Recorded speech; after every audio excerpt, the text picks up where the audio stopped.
podcast Putra Pratama bersama saya Guntur Pamungkas di acara Serba Serbi Indonesia. Hari ini kita akan membahas bersama narasumber kita dari Rumah Sakit Ashari, yaitu Dokter dari Minko SH MKes SPD Fiskuit. Selamat datang di podcast Putra Pratama. Hari ini kita akan membahas persoalan pilkada, Mas. Pilkada Kabupaten Pemalang. Dan kebetulan Mas salah satu kompetitor ya, calon atau bakal calon bupati maupun wakil bupati. Baik, terima kasih Pak. Bismillahirrahmanirrahim. Assalamualaikum warahmatullahi wabarakatuh. Nama saya Darmanto. Jadi, saya seorang dokter spesialis penyakit dalam, kemudian juga trainer dan surveyor FKTP. Ada pertanyaannya nih, begitu banyak ini mencalonkan bupati atau wakil bupati. Pada prinsipnya kita warga masyarakat Pemalang tentunya ingin berkontribusi membangun Pemalang ini menjadi lebih baik, lebih cepat, dan menjadi kota yang aman, yang nyaman, menjadi suatu kota yang orang itu kesini itu punya pengalaman. Analisa proses politik tentu dari masing-masing orang tergantung informasi yang diterima, tergantung sudut pandang, semua serba mungkin. Masih sangat dinamis sekali.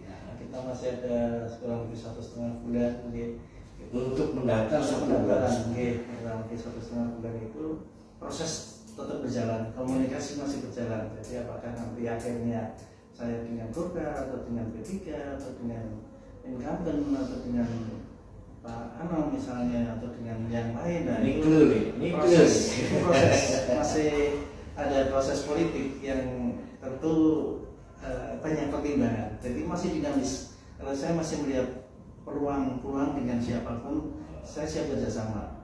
Siapapun bupatinya, yang penting Dokter Darmanto wakilnya. Bukan gitu. Mas, melihat Pemalang ini, ya, dengan tadi Mas dengan latar belakang kesehatan ya Mas. Ya. Menurut Mas, kesehatan di Kabupaten Pemalang ini, menurut Mas nih, sudah baikkah?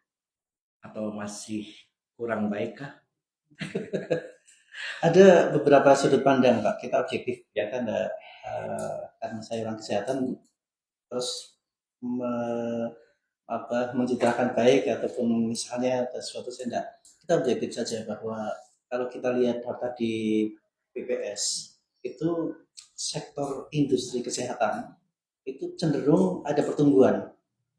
Jadi pendapatan di sektor kesehatan dari rumah sakit, klinik, dan fasilitas kesehatan itu ada tren kenaikan artinya perbaikannya ada peningkatan. Ada peningkatan dari sisi pendapatan daerah, artinya adanya rumah sakit, klinik, dokter praktek itu menyumbang secara ekonomi kepada Pemalang. Itu data ya. Berdasarkan data BPS ya. Tentu Pemalang kita tahu daerah agraris yang pertama, yang paling besar tentu dari pertanian, perikanan, kehutanan, itu pasti yang paling besar lah.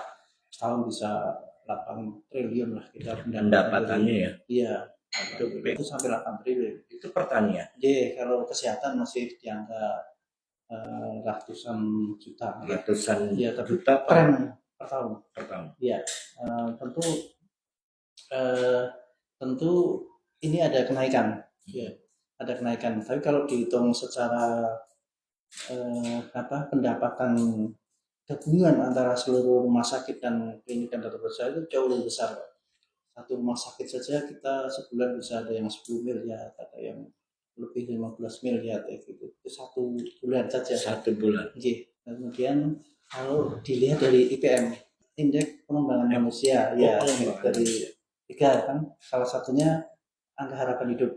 Ya, alhamdulillah meskipun sedikit, angka harapan hidup masyarakat Pemalang itu naik. Dari tahun ke tahun. Tapi setiap tahun itu ada peningkatan. Ada peningkatan meskipun 0, sekian. Jadi sekarang 73,9. harapan hidup kita Iya. itu bisa sampai umur hampir 74 tahun. Tahun. Rata-rata masyarakat Malang dari dulunya 7,4, 7,5, 7,2 katanya. Nah, sekarang Terus sudah naik sudah 73,9, hampir 74. 73,9. Itu dari angka harapan hidup.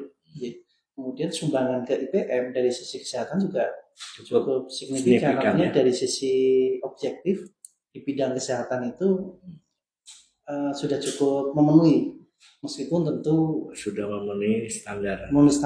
Ya, meskipun tentu ada banyak yang perlu ditingkatkan, perlu diperbaiki. Beberapa misalnya angka stunting, isi guru itu juga masih perlu menjadi perhatian. Oke Mas.